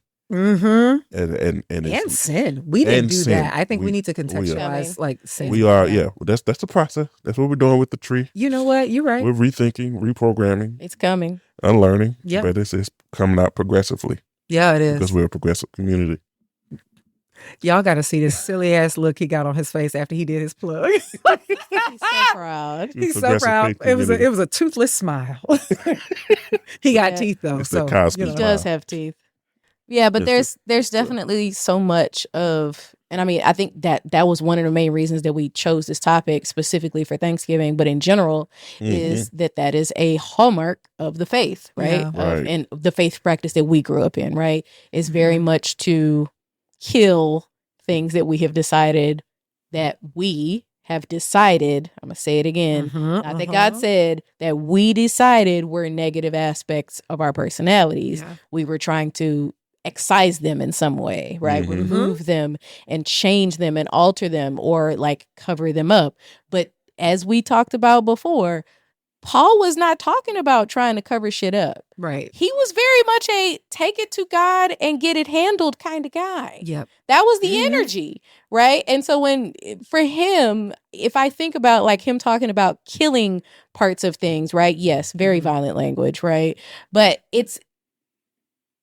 I think transformation makes more sense, right? Absolutely. Like you're talking about planting a seed, like the seed as it existed is gone. There's a new thing in its place. Right. So the seed is dead, but there is a plant that is in its place. Like if you think about it that way, the killing is less like murdery and more transformation. It's an evolution. Yes. It's evolutionary because level up. Also keeping in mind the plant never exists without the seed. Right. Right. So like this is why when I say we integrate every version, every iteration of ourselves, because the current self doesn't exist without those previous selves. Right. And those previous selves function how they were programmed to function. Like a seed is programmed to grow right into a plant, to a seedling, and then further into a plant. Some of them bear fruit, some of them bear flowers, some of them just bear pretty ass leaves. And like they do what they're programmed to do at each phase of their growth. We really just complicated ass plants. Right. We are very much. I know I am. I need water and sun and I'll be all right. Complicated plants. And to deny a part of yourself is to, in so many ways, I don't want to use the clinical term, but to have a split mind. Yeah. If you will. Because, like the clinical, it has its own. Yeah, no, we're not using that. But to have a split mind. Yeah, we're not DIDing right here. What does that mean? Dissociative identity. Right. I was thinking about schizophrenia, but because the word literally means split mind. But but we're having a division of self in a way that's unhealthy. We really shouldn't be divided in general. House divided against self cannot stand. So right, you are supposed to be a individual, individual. And if individual, you better make it happen. And if you are as an individual trying to divide yourself, you just like an atom. An atom is an indivisible unit. That's what they taught us in science. And if you split an atom, you get a whole lot of energy out of that. Yeah, that is destructive. You get a bomba. You get a bomb, a nuclear fission. There is a bomb in Gilead. Not there is words. No, but that's how I sang it as a child. There was a bomb, and we all need to be on high alert. I started singing La Bamba. And who told the Clark sisters about this bomb? Right. How did they get the inside bomb, of the bomb? How long has that bomb been there? When does it detonate? What type of bomb is it? I had questions. These were valid questions until you find out it was AL. Things become very violent. Until I found out it was a lip balm. Right. Because that's what that meant to me as a child. This song was a very confusing song for me for a very long time. Carry on. Things become very violent when you divide the indivisible. Absolutely. Ooh, shit, pause. No, that's a word. That's a word. Things become very violent when you divide. That is literally what happens. Like, and you see that violence take place internally. Mm-hmm. Right. It oozes out. You see it. And like, that's what happens. And this is why it's funny. Have I done this on here before? When I was like, I'm not fighting nothing. Like, I'm not at war. Have I had this conversation? Right. I know we've talked about it.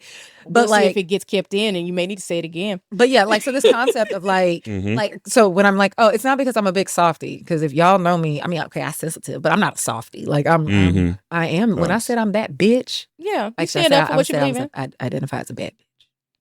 And that nigga, but not that theological. Anyway, but like, you know, I'm real, right? Like, I can handle what reality holds. Also, because I'm not super anchored here, but but this idea that like a lot of people have everything is in terms of like war, right? And so like we're on the battlefield and we are at war and there are these lights and darks and all these sides. Okay, y'all go off, okay, baby, because if that's what you believe, that is the essence of your existence, and so that is what you will encounter. I'm not at war, and so if I'm not at war with anything, right, then I don't even have to be at war with myself, which allows me the space and the grace to handle my shadows, my inner children, like all of the, I say inner children, I guess there's versions of them. Yeah, versions. But like, I can handle all of that because I'm not fighting these niggas. Right. Like, and if there's things happening within you or things that you're doing that you don't like, it's not something that is antagonizing you. You actually need to do the further evaluation of where is that coming from? Where is it coming from? Why am I doing these things? And is there something about myself that needs proper healing and attention? In a way that sound like my therapist. That is loving. But yeah, so it's a, you know, how can I unify myself? How can I pay attention to myself so that part can be healed and so that it can function in the way that it's supposed to? Absolutely. And I mean, sometimes when you ask those questions, what you find is, this is not actually wrong. This is not actually bad. Right. I have been socialized to believe that like an aspect of my personality is problematic. Right. When in fact it is not. People just wanted to control me and they didn't want me to express distaste about the fact that they were trying to do it. I didn't need it to be negated. I needed to mature. That's it. And I was about to say, and sometimes even if it's not like, oh, that wasn't problematic, it is adaptive, right? Right. Like the environment that you were in somehow caused this adaptive behavior. And so we can say, yes, it's maladaptive or whatever, right? But like adaptive is still in there. It happened because you were trying to adjust to the circumstances with the information and tools that you had. And so now that you got new tools and information, you get to readjust. But what that often means is going back and deprogramming that little you that had that information. You got to update the OS. Yeah, you have to. You know, you got to update it. And sometimes you got to update it multiple times because sometimes that wheel of color just keeps spinning because they don't catch on. They don't catch the vision. So you got to help bring them along. Got that blue screen. You just got to restart. That's it. And just keep doing it. But when you're not at enmity with yourself, you don't get upset about this process, right? And you recognize that it is a process. And so I'm even thinking about, Chris, how you're talking about like the integration of yourself. If once you integrate within yourself, now we can come back and integrate as a collective. Right. Yes. That's where the integrity comes into play. That's what it is.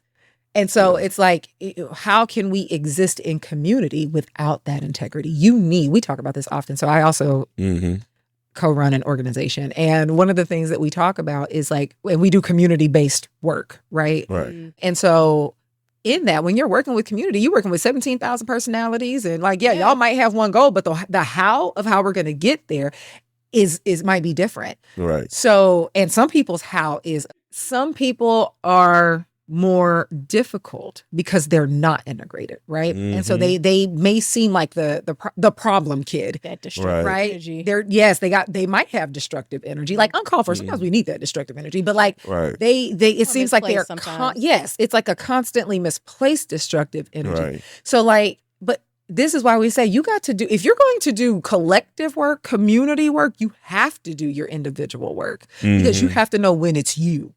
Right. Right. Oh, Lord. You have to know when the issue is you. You do. Right. Or if someone might lovingly, gently hold your hand and call you out on that, you have to also be willing to say, okay, we are in community. We are in a community of integrity. Right. And so I trust that this person is saying this for my best interest. Right. And so let me go back and reflect what this mirror is saying unto me. Yeah. Right. And so like we don't heal as a people. However you define a people to be, whatever that community, I mean, we all belong to several communities, right? But whatever that community is, we don't heal unless we heal individually. Right. Like a bunch of fucked up people ain't gonna come together and make a well-oiled community. That's not real. No. That's how you get dysfunctional families. It is. And we have many. So many. We have many. So yeah, we have a lot. I mean, it's the norm. Unfortunately, it's pretty standard up. I mean, but I'm gonna say that it don't have to be. It doesn't. No, it doesn't have to be. And it's not true for everybody. And I love that. Right? No, I do. This is why I married Christian. To be honest, well, not the sole reason, but it was really. Girl, your family is functional. It was a very. Yes, come be my wife. Come nigh unto me, my beautiful bride. It was a very grand. Let me give you mine love. It was a very grand. See the King James version. Yeah, there you go. It was a very grand selling point. When I was able to integrate within the family very well. Yeah. She seemed like she has a very accepting family. Yeah, she seemed like by herself as a well-adjusted individual. Yeah. From conversations with her. That's so kind. I mean, we're all a dream. We all got a We're all adjusting, but like you are not an ill-adjusted. Right. You're not overall. Yeah. All right. You do. Yeah, you're fantastic. You would. I love you. You're literally one of my favorite people. Right. Blush. There you go. So yeah, she was well-adjusted person, not, I don't want to say out of sorts, but her crazy matched my crazy. Yes. So I want y'all to know they high-fived on that shit. Look, it was cute. Okay, we give it to them. This has always been my thing, and it's what my sister used to tell me. Mm-hmm. You're not gonna find a perfect person. Hell no. Just find somebody that you can deal with their quirks, and that's your crazies match. That's it. Right. We are both old. Complementary crazies. Complementary crazies. So it's everybody's a little bit crazy. You just got to find the crazy, and so far the crazies I was dating at the time, it just didn't match mine. Yeah. And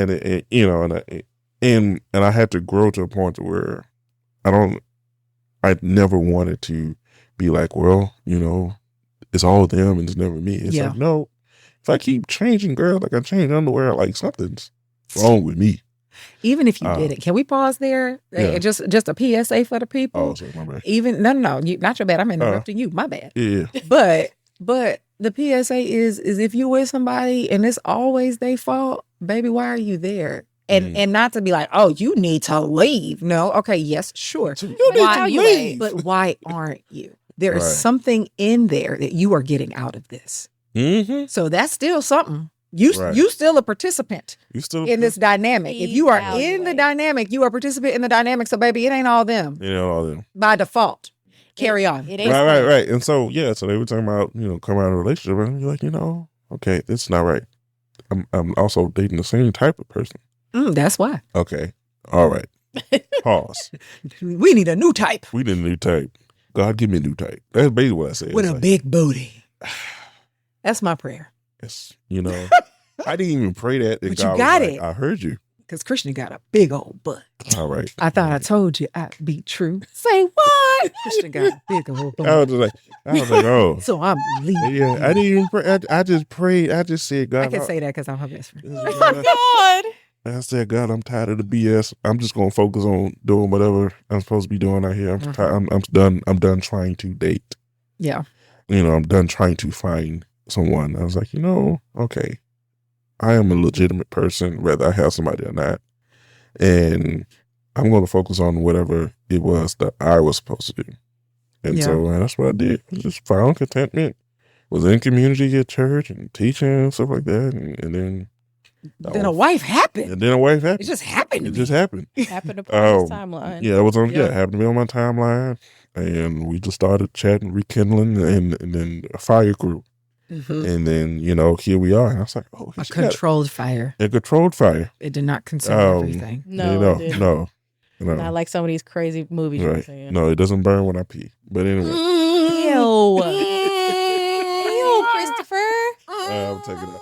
No, don't take it out. Leave it in. It's hilarious. Oh my God. And then I met her family, and then I was like, oh man, this is dope. Because I was trained from an early age. I was like, people marry families. Yeah. And as a man, I was taught in the concept, a man doesn't marry just a woman; he marries her family. And I was just like, every time I was dating someone prior, I was like, okay, I'm cool with her, but how am I getting along with your family? And there were some women that I disqualified. Absolutely. Because the family was the dynamic was wild thing. Well, it was too variable for me. Yeah. Yep. First conversation me and Reverend Stewart had was about a sermon he was preaching. I was like, oh, yeah. You tell me you're a preacher. So he was trying to find ways. Her dad is literally one of the most easygoing dudes. You got to do a lot to rile my dad. You gotta, yeah. And we just had good conversation. He also isn't an interrogator because he trusts me. He's not an interrogator. We're gonna have to talk about that at some point. That's right. You do not need to scare your girls' boyfriends and potential husbands. Why are you scaring people? You didn't raise her to be able to tell who was who. Hello? What the hell? Did you? How did that's that hover parent spirit, right? As a father, that's it. That you didn't give her the judgment. You can't rightly divide. Right. What do you think about women in general that informed you how to raise your girl? They supposed to feel like that you're not confident in how she picks. Yep. How did you raise it? How do you view women? So one of the things, like we've talked about a lot today, especially like as we enter this season, and this ain't the first holiday, y'all. I mean, it's just the first. It's not the last. Right. The family holidays, and so we want to invite you all, hop on the socials, jump in the comments, and reflect on your experiences with toxic positivity and toxic gratitude, and like tell us your stories. Y'all can send it to email. Y'all can put it in wherever. Just get it to us. We would love to hear back from you all, and keep this conversation open. If any of this resonated with you and like what part did resonate with you. Right. You know what? It ain't even got to be no resonance. Even if you having to wrestle with some shit, go ahead and drop us a line. Right. What gets to you? You can be like, hey, y'all cuss too fucking much. Say that. And I'm going to be like, well, goddamn, that sucks. That sucks. I'm sorry to hear that. Yeah. That sucks. I'm so sorry. But if if we just made you giggle, you can tell us that too. Yeah. Yeah. Tell us how ridiculous we are. If you be like, y'all take too many side roads. I mean, we know that, but you can let us know. Yeah. Let us know. We'll try to tell us exactly how many you can tolerate, though. And then we'll edit the rest out and put them on the Patreon. But yeah, so any final thoughts, friends, lovers? Final thoughts. Oh, yeah, actually. There's a reading I wanted to do from Ecclesiastes 3. Yes. That really helps us understand that there's a time and a place for everything. All right, let's hear it. It's a gnat. Go on. Oh, I thought I said something that got you. No, it was a gnat. Man, I thought she had the unction. Anyway. That sounds like a disease. I had a gnat in my eye. My bad. All right. Yeah, so, for every... Why don't we have behavior? Oh, man. We are bereft of behavior. All right. So, here we go. What are you reading? Ecclesiastes, 3rd chapter. All right. Verses 1 through 11. I was like, the whole chapter, but 1 through 11. Let's go. For everything, there is a season and a time for every matter under heaven. A time to be born and a time to die. A time to plant and a time to pluck up what is planted. A time to kill and a time to heal. A time to break down and a time to build up. A time to weep and a time to laugh. A time to mourn and a time to dance. A time to throw away stones and a time to gather stones together. Ooh. Okay. A time to embrace and a time to refrain from embracing. A time to seek and a time to lose. A time to keep and a time to throw away. A time to tear and a time to sow. A time to keep silent and a time to speak. A time to love and a time to hate. Got questions. A time for war and a time for peace. What gain have the workers from their toil? I have seen the business that God has given to everyone to be busy with. He has made everything suitable for its time. Moreover, he has put a sense of past and future into their minds, yet they cannot find out what God has done from beginning to the end. So since you can't figure it all out, be present. That's it. Stop controlling the shit that you're going through. Trying to. Be present. Feel what you feel. And like you said, there's a time and place for everything. And sometimes it's just time to be sad. And in that process, let it take you to gratefulness. But you can't rush your way towards that. Yeah. You have to walk through it. And the only way you can walk through it is you have to pay attention to your steps and what you're stepping in. And if you're stepping in shit right now, keep stepping. Yeah. It won't be shit no more. That's right. Move through But it. you gotta move through it. Yeah. And that's my thoughts. Yeah. That's beautiful, brother. Thank y'all so much for joining us for another episode of the Uproot Project Podcast. Please make sure you follow us on all socials and come back in 2 weeks where we will be talking about a big ass word, syncretism. And we gonna go look that up while Chris is just going. We are gonna look tell that us up. When I say we, Only Christian and I are gonna go look that up. And you look it up too in preparation. Yeah. So we can all be ready. Have your Google dictionary ready. Yeah. Be ready. Or your personal theologian. Oh, if you got a pocket Theo, Come on, pocket Theo. Just think of the word syncretism. Stop it. Synchronize. We not about to. No, that's for next week. Thank y'all you so much for joining us. Have a good day. Good night, Chicago. We love you. I ain't gonna put the virtual cane on me and pull me up. Yoink! Somebody stop recording. All right. Good night, y'all. Bye. Thanks for joining us for this episode of the Uproot Project Podcast. We hope you found fresh perspective and continue to make space for real growth. If you enjoyed today's conversation, be sure to subscribe, share, and leave a review wherever you listen to your podcast. You can follow us on social media at the Uproot Project Podcast on Instagram, Facebook, and YouTube, or visit us at www.theuprootpodcast.com for more content. To contact us, feel free to drop us a line at hello@theuprootpodcast.com. Until next time, keep living fully, learning openly, and loving deeply. We'll see you soon.